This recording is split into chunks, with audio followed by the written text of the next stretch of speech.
So that was an example of me using what John Mayer calls the equator trick, or the equator method. I want you to think of the sea as the equator. And in this video, I'm gonna show you exactly what the trick is and how you can start literally using it today to take your blues solos from boring and predictable to colorful and expressive. But here's the best part actually. It's really simple. First, let me just tell you what the equator trick is in the most simple way possible. Then we're going to unpack exactly how to use it. So the equator trick is simply this. If you take the minor blues shape that everyone knows, and if you move it down 3 frets, you'll then be playing major blues in the same key.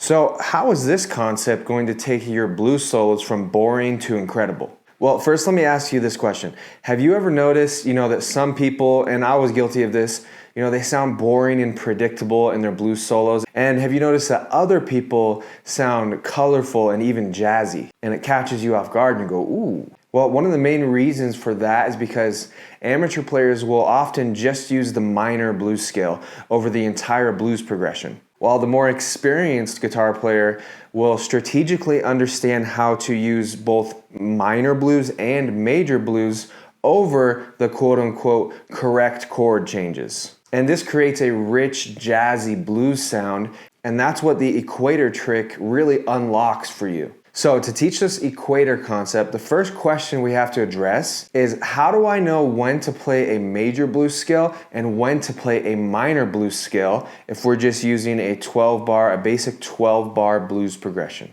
It's actually really, really simple. So first let me just say though, that just like in most things in music, what I'm about to teach you is not a hard and fast rule. It is not scripture, but it's a good starting point. So in a 12-bar blues, we have the 1 chord, the 4 chord, and the 5 chord. And a good rule of thumb is that you can play a major blues over the 1 chord. You can play a minor blues over the 4 chord.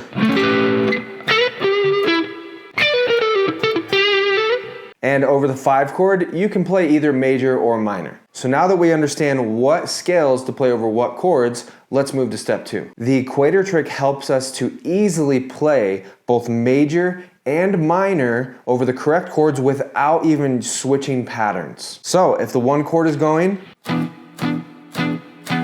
instead of starting here on the 12th fret and playing the normal blues scale, we just take that pattern and shift it down 3 frets, and we go there. And we're in that box shape. Down here, we're in the key of E, we're on the 9th fret, and we're playing that standard box shape that everyone knows.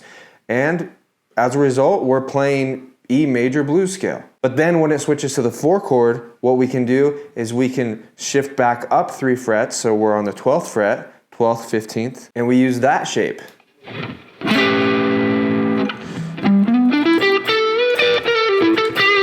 And then when it goes back to the 1 chord again, we can come back down here 3 frets.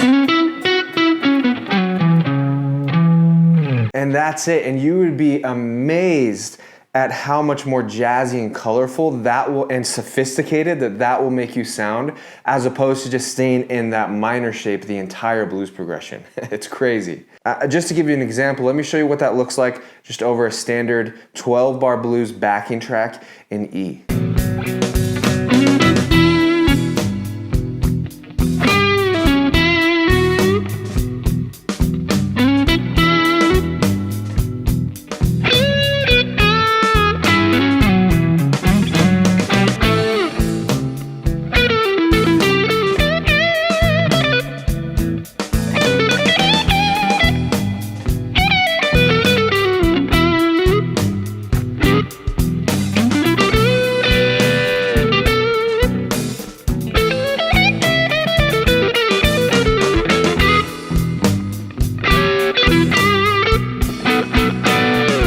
And there it is, that's your equator trick. So what's the best way to practice this? First, let me just tell you that after analyzing, my own practice and the practice habits of hundreds and hundreds of students that I've taught over the years, I would say that the bane of our existence as guitar players is that we try to push too hard, too fast, and make it too flashy, you know, just right off the bat. Don't do that. In fact, don't even use a backing track to start. First, what you want to do is just start by hearing the one chord in your head and starting in that major shape. So one chord, and you just go.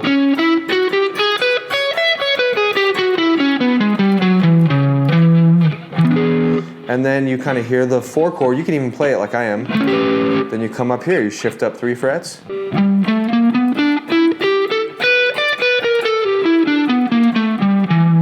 And then back to the 1 chord.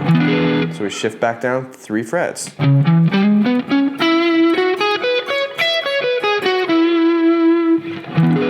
So I would get good at just very slowly and methodically moving through the major pattern and the minor pattern over the quote-unquote correct chords first, then you put on a backing track and you start trying to put it into action, and that's how I would practice it. And hey, if you want to learn more about taking what you hear in your head and translating it onto the fretboard, watch this video right here.